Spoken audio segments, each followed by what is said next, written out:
Roundtable conferences. After the failure of Delhi Proposal and Nehru Report, first Roundtable Conference, the Simon Commission report was published in March 1930, which invited criticism as anticipated from the political parties. Congress in its annual meeting at Lahore December 1929 had authorized its working committee to start a civil disobedience movement when it felt necessary. The Working Committee of Congress accordingly launched its movement under Gandhi's leadership in April 1930. The movement was declared as illegal and Gandhi and Nehru were arrested. The Muslims reserved their decision knowing that the report was not final. The political situation had become tense in the country. The government, however, did not want to confront the political parties and decided to hold a roundtable conference in which all parties were to be invited to present their point of view. The first session of the Roundtable Conference began in London on 12th November 1930. All the parties were represented except the Congress, which had given the ultimatum that unless the Nehru Report was enforced completely as the Constitution of India, it would have nothing to do with the future constitutional discussions. Since the Muslims had separated themselves from the civil disobedience movement of the Congress, they decided to attend the conference despite the Congress boycott. The Muslim delegation included Aga Khan, Maulana Muhammad Ali Johar, Qaid-e-Azam, Maulvi Fazlul Haq, Sir Muhammad Shafi, Sir Shah Nawaz, Chaudhry Zafarullah, and Ghulam Hussain Hidayatullah. The most important decision taken at the conference was the approval of the federal system for India. The princely states declared that they would extend maximum cooperation to form an all-India federation. There was unanimous agreement on all points. Muslim delegation favored Sapru's proposal for dominion status and responsible government at center by putting an end to the system of diarchy in the provinces. The delegates also agreed on giving Sindh a separate identity and for establishing a responsible government in the provinces. 8 subcommittees were formed to deal with different matters: federal structure, provincial constitution, franchise, province of Sindh, the Khyber Pakhtunkhwa, defense services and minorities. There was a deadlock on the question of the distribution of subjects in the federal system. The deliberation of the minorities subcommittee though could not reach a conclusion. The Muslim delegation declared in the end that in those circumstances the only course was to repeat our claim that no advance is possible without sufficient safeguards for the Muslims of India. The first round-table conference ended on 19th January 1931. The British Prime Minister issued a statement that the government had accepted the proposal for full responsible government in the provinces and a federal system in the centre. The Congress could not include and presented their representation in first roundtable conference, so Gandhi-Irwin Pact was signed. The Congress was feeling resentful on its decision of boycotting the first roundtable conference. The civil disobedient movement had failed, which exposed the Congress position. Congress now wanted to wriggle out of his position in a dignified manner.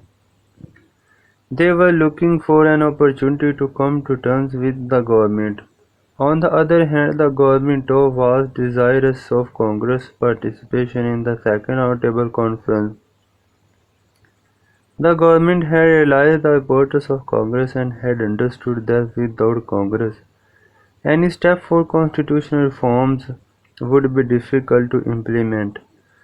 The government therefore decided to make peace with the Congress. Lord Irwin extended invitation to Gandhi for talks. Gandhi agreed to call off the civil disobedience without laying down any preconditions. The talks between Gandhi and Irwin continued from 17th February 1931 to 19th February 1931. The agreement between Gandhi and Irwin was signed on 5th March 1931. The salient proposals of the Gandhi-Irwin Pact were: the Congress will call off its civil disobedience movement. The Congress will attend the Second Roundtable Conference. The government would withdraw all ordinances which were meant to curb the Congress. The government would withdraw all notifications relating to offences not involving violence. The government would release all persons detained during civil disobedience movement. Accordingly, the government released all the persons detained during the civil disobedience movement launched by the Congress. On the other hand, the Congress, as decided by the Irwin Pact, decided to attend the Second Roundtable Conference. It was the beginning of the Second Roundtable Conference. The Second Roundtable Conference opened on 7th September 1931 in London and lasted till 1st December 1931. Gandhi was there as the sole representative of the Congress. Maulana Muhammad Ali Johar had died by the time the Second Roundtable Conference began. The Muslim delegation in the Second Roundtable Conference included an important personality, Allama Muhammad Iqbal, who had gained great importance and fame as a poet, thinker, philosopher, and politician in India. Two committees were set up to carry out the work of the Conference on Federal Structure and Minorities.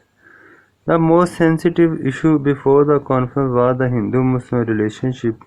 Gandhi was the member of the two committees. Gandhi adopted a stubborn and unreasonable attitude on all matters in the beginning. When the minority issue came up for discussion in the conference, Gandhi refused to accept any rights for communities and minorities and demanded that the minority committee should be disbanded. He claimed that he, being the representative of the Congress, represented the Indian people. He refused to accept the representative character of the other delegates as they did not belong to the Congress. After adopting the tough attitude, Gandhi sat back to quietly observe the proceedings of the committee. He did not at all give any practical suggestions of his own for reaching a settlement. Gandhi did his best to prove India as one nation and nationality so that he could claim to represent the Indian people alone. When the communal problem came up for discussion, a difficulty was faced in convincing Gandhi, who had rejected the presence of any other community except the Hindus in India. Gandhi insisted that there was only one nation in India, which were Hindus, but the Quaid-e-Azam replied that Indian Muslims were also a separate nation of India, which had its own interest. During the proceedings of the conference, Gandhi continued with his resolute and stubborn attitude and demanded that the work of constitution making be started by putting aside the minorities issue. Sir Shafi did not agree to this proposal and insisted that minorities issue must be resolved before taking up constitution making. Sir Shafi also demanded that the 14 points of the Quaid-e-Azam should be inducted in the future constitution of India, which Gandhi refused to accept. No settlement of minorities issue could be reached because of Gandhi's rigid behavior. Gandhi put forward his own scheme to resolve the minorities issue, which was based on the recommendations of the Nehru Committee. The minorities therefore adopted a stiffer approach for the solution of their problems. As a counter to Gandhi's scheme, the minorities presented a joint statement of claims. All minorities entered into an agreement on their demands and insisted on its acceptance as a whole. Gandhi refused to accept this settlement. The second roundtable conference therefore ended without reaching at any conclusion, mainly because of rigid attitude of Gandhi. After second roundtable conference, which was failed, third roundtable conference started. The third roundtable conference began on 17th November 1932 and ended on 24 November 1932. The Congress once again abstained from the conference because Gandhi had started his civil disobedience movement. Quaid-e-Azam did not take part in the conference.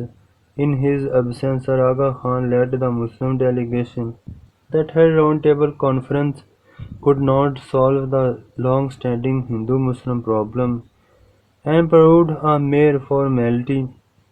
There was an unbridgeable gulf between the ideas of the two major communities of India. Gandhi, Nehru and other prominent leaders of the Congress were in jail. The conference therefore ended after a few meetings without achieving anything. Communal award. The British government gave enough time and chance to the Indian leaders to come with a workable constitutional setup.